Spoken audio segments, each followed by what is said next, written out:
Bueno, bienvenidos todos los que están conectados esta noche.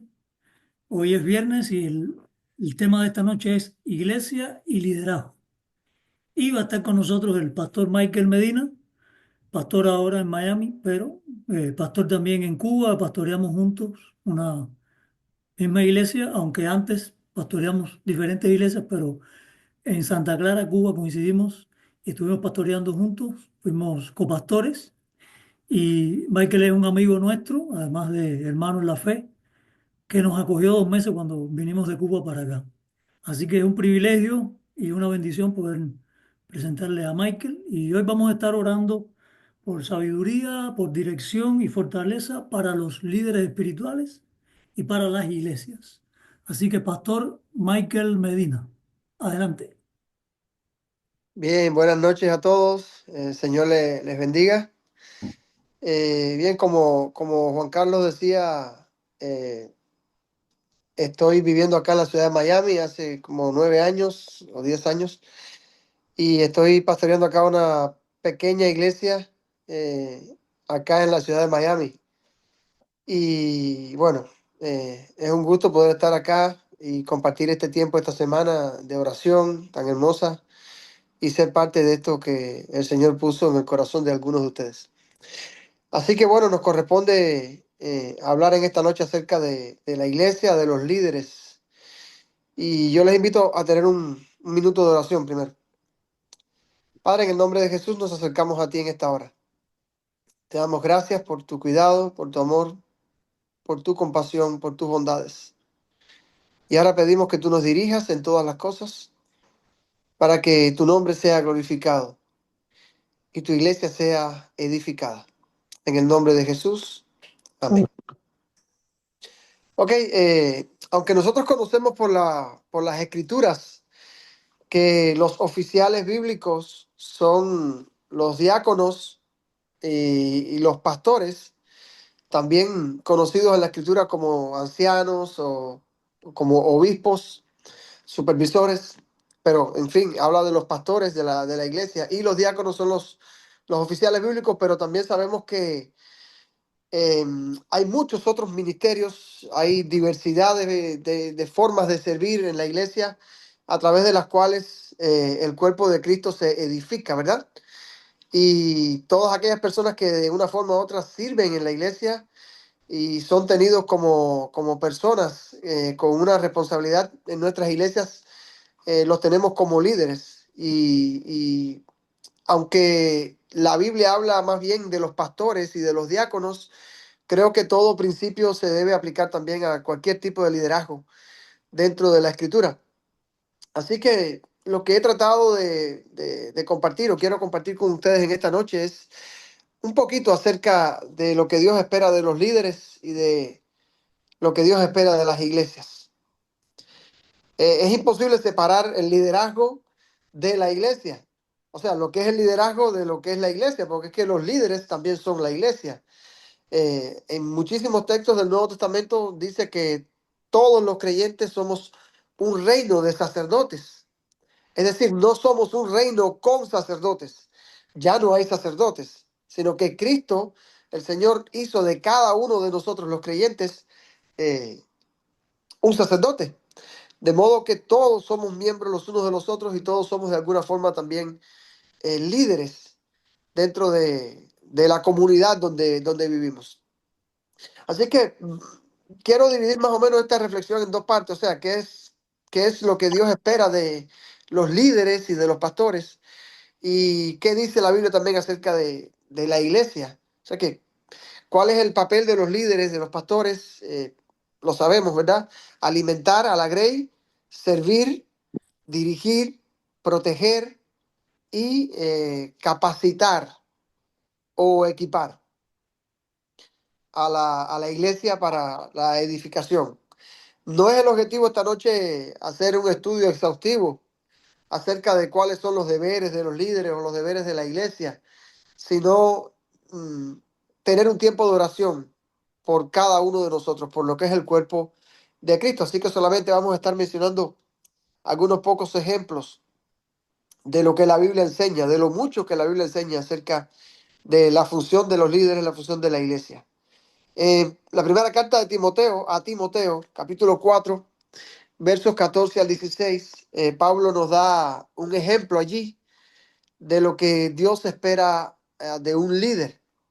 Y el texto dice a Timoteo, no descuides el don que hay en ti, que te fue dado mediante profecía con la imposición de las manos del presbiterio.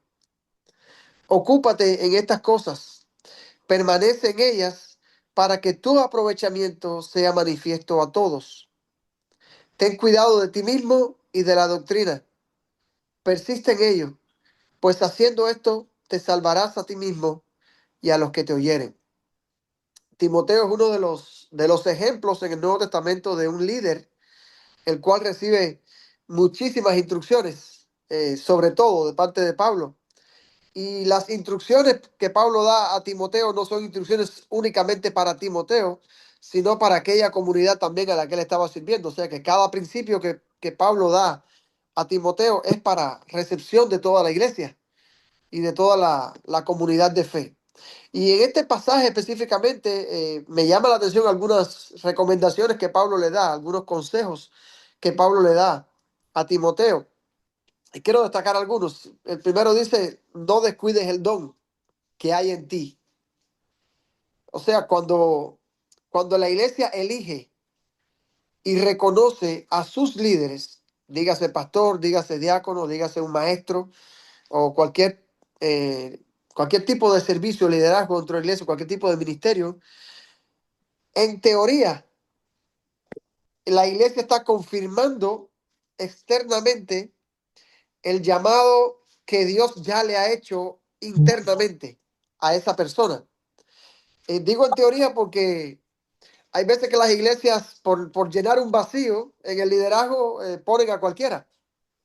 Pero yo creo en el ministerio según los dones. Yo creo que cuando Dios quiere usar a una persona en algún área de la iglesia, ya sea como líder o no como líder, pero en algún ministerio, algún tipo de servicio, Él nos va a dotar a esa persona de la capacidad o los dones para que esa persona le sirva con eficacia. Así que le corresponde a la iglesia reconocer los dones en esa persona, pero le corresponde a los líderes entonces cuidar este don usándolo con la autoridad que Dios se lo ha dado. Cuidar el don es levantar en alto o dignificar el oficio a través del buen uso que le estamos dando. Es decir, aquello que Dios puso en nosotros, aquellos dones que Dios nos dio, perdón, dignificarlos, ponerlo en alto para glorificar a Dios. Otro consejo que Pablo le da a Timoteo allí más adelante es dedícate, o sea, ocúpate. Versículo 15, ocúpate en estas cosas, permanece en ellas, para que tu aprovechamiento sea manifiesto a todos. Pablo le dice a Timoteo que un líder debe ser una persona también dedicada, diligente. Pablo, en otras palabras, le está diciendo a Timoteo, presta atención a esta labor que tú estás haciendo. Sé diligente, sé constante en tu servicio para que a través de un ejercicio responsable, todos, o sea, la iglesia, pero también aquellos que no son creyentes y que te ven servir, que te ven vivir, reciban el beneficio que el Señor quiere extender a través de ti, a través de tu ministerio, a través de tu servicio. En otras palabras, sé un ejemplo, sé un ejemplo. Eh, también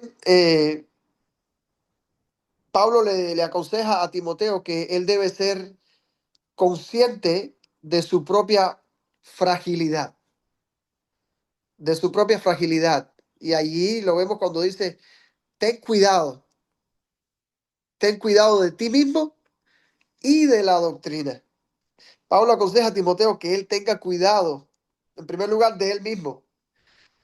Miren, el líder que Dios quiere usar, el líder que Dios usa, es aquel que se va a mantener siempre puro, viviendo dignamente y humillándose Entonces, ante ante Dios. Dios. Me estoy escuchando por acá ya. Y humillándose ante Dios.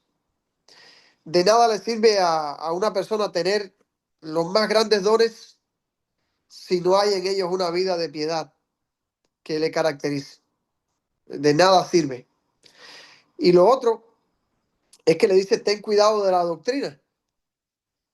Y allí recalca el apóstol Pablo que el líder que Dios usa es aquel que se va a dejar guiar por la palabra de Dios. Los líderes deben ser hombres que vivan, que se dejen guiar, pero que al mismo tiempo guíen con la palabra de Dios.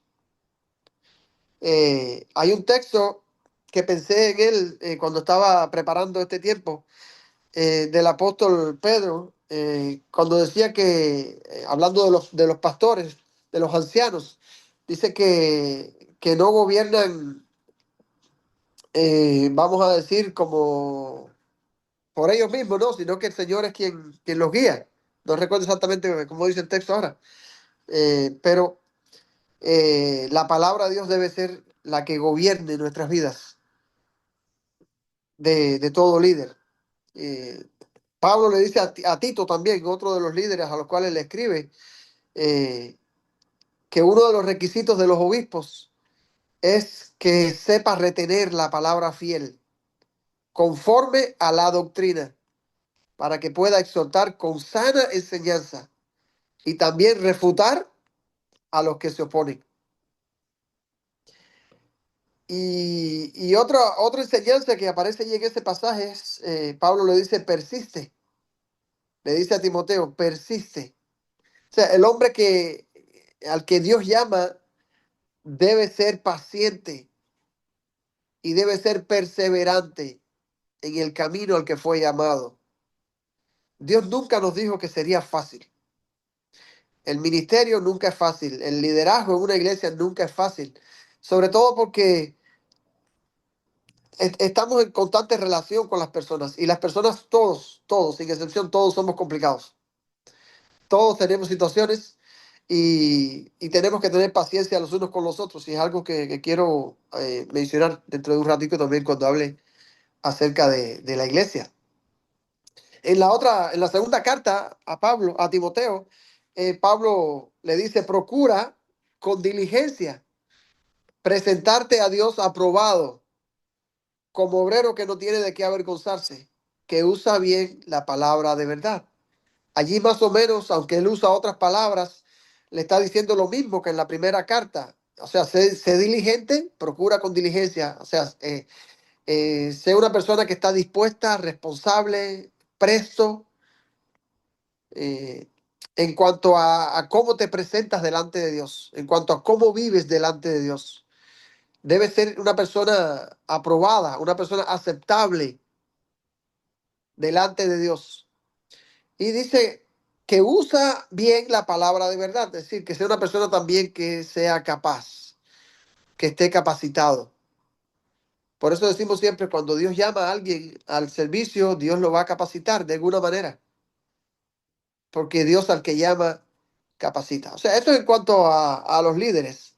Eh, Ahora, en cuanto a la iglesia, ¿qué dice la iglesia? ¿Qué dice la Biblia acerca de la iglesia?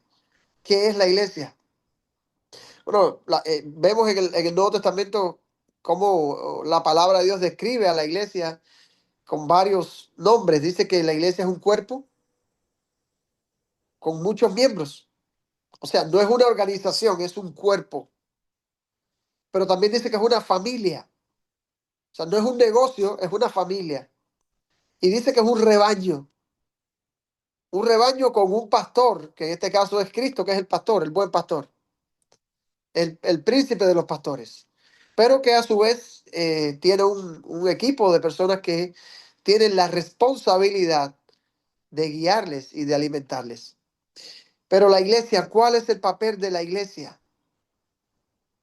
A veces la gente tiene la iglesia como una especie de club o como una especie de lugar donde alguien va a cargar las baterías, a recargarse. No, pero la iglesia tiene un objetivo fundamental en el mundo y es representar a Cristo. La iglesia es el representante de Cristo en el mundo. El Señor se fue, envió al Espíritu Santo para capacitar a los creyentes y dio a la iglesia la función de ser lo que Cristo fue en su momento, durante su ministerio. Y es lo que el Señor ha esperado que la iglesia fuera desde hace 2000 años para acá. Nuestras iglesias necesitan ser un reflejo del amor de Cristo en el mundo y extender un amor sin prejuicio a las personas inconversas. Un amor sin prejuicio. Estamos muy prejuiciados con la gente en el mundo. Juan 3:17 dice que Dios no envió a su Hijo al mundo para condenar al mundo, sino para que el mundo sea salvo por él. Imagínense, Dios envió a su Hijo al mundo para salvar al mundo. Cristo vino al mundo a salvarlo y nosotros nos dedicamos de antemano ya a condenar a la gente y a decir este sí, este no, por cómo luce. Por cómo luce o por el trasfondo que la persona ha tenido, ya nosotros estamos creándonos un juicio predeterminado. La iglesia tiene que entender que en la decadencia moral de la humanidad, la gente que hoy está viniendo al Evangelio no es la misma que hace 30 años atrás. Mira, cada vez que pasa el tiempo, la probabilidad de que la gente tenga una historia triste en su vida a más corta edad se va haciendo más común. Quiero ponerle un ejemplo. Cuando yo conocía al Señor hace 30 años, era muy raro.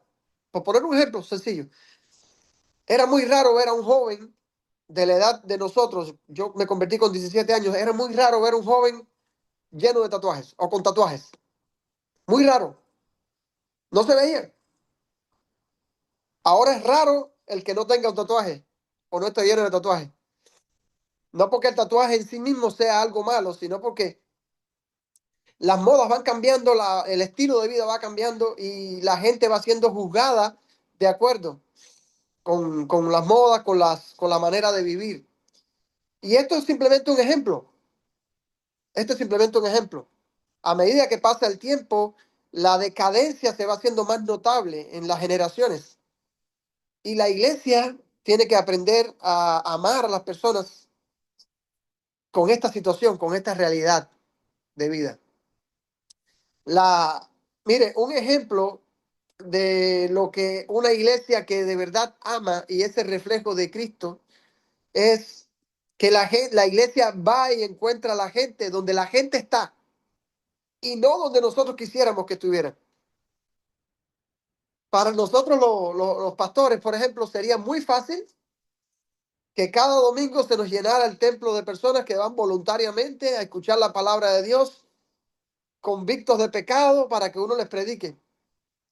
Pero sabemos que no es así. La gente no va a estar generalmente el domingo en la mañana en la iglesia para que alguien les hable de la salvación y del pecado. Uno tiene que ir a buscarlo donde la gente está. Y la iglesia que de verdad ama a la gente y la iglesia que de verdad quiere ser un reflejo de Cristo en el mundo, va a buscar la gente donde está y no donde la gente, donde ellos quisieran que la gente esté. En Juan capítulo 4 tenemos el ejemplo de Jesús con la mujer samaritana. Pero antes de esa conversación, Jesús le dijo a los discípulos una frase. Los mandó a buscar comida y el apóstol Juan, que relata la historia del Evangelio, dice, porque le era necesario pasar por Samaria. ¿Y por qué le era necesario pasar por Samaria a Jesús? Bueno, porque tenía un encuentro con aquella mujer, directamente con aquella mujer, pero indirectamente con todos los pobladores de Samaria que ¿Qué escucharon le el pasó testimonio de a aquella mujer Michael? y conocieron a Jesús por el testimonio de ella. Pero la iglesia también tiene que aprender a ser paciente para con la gente. no esperando que la gente actúe como creyentes hasta que verdaderamente lo sea. La iglesia espera que una persona que no es cristiana actúe como si fuera cristiana y se desespera cuando una persona que no es cristiana actúa como lo que es, una persona que no tiene el temor de Dios, que no tiene el Espíritu Santo, que no está convertida. Entonces la iglesia necesita eh, amar a la gente de esa manera. Pero la iglesia también existe para edificarse mutuamente. La iglesia tiene que ser paciente también para con sus propios miembros, entendiendo que todos los creyentes tenemos distintos niveles de compromiso con el Señor y venimos de diferentes trasfondos. Mire, todo el mundo tiene que luchar con traumas, con complejos, con historias de vida, con una naturaleza pecaminosa que lo arrastra constantemente a hacer lo malo. Y las iglesias tenemos que aprender a amarnos y aceptarnos. Asimismo, tenemos que aceptar que hay eh, una, hay distintos niveles de compromiso con el Señor. Recuerden la parábola del sembrador. La semilla que cayó en la buena tierra dice que dio fruto al 30, al 60 y al 100 por uno. No todos los creyentes dan fruto en el mismo tiempo. No todos los creyentes dan fruto al mismo nivel en el mismo tiempo. Y todos necesitamos ser pacientes los unos con los otros. Gente necesita ser paciente conmigo y yo necesito ser paciente con la gente.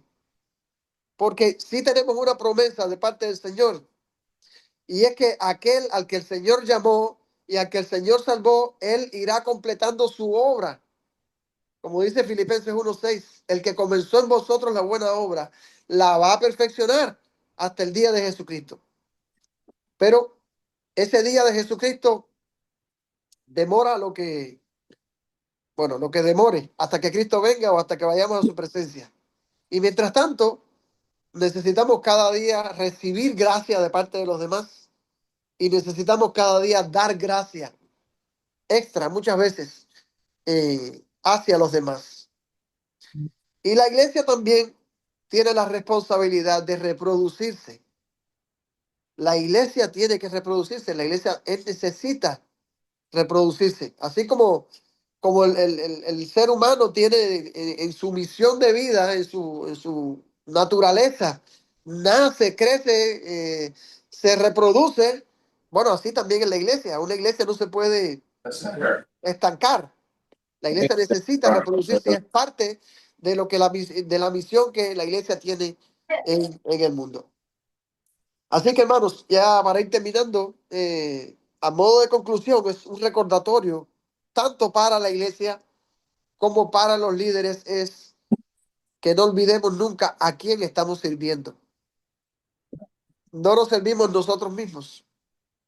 No estamos aquí para servirnos a nosotros mismos, ni estamos aquí para que otros nos sirvan a nosotros. Estamos aquí para servir a Dios. Eh, Pablo dice, todo lo que hagan, háganlo para la gloria de Dios.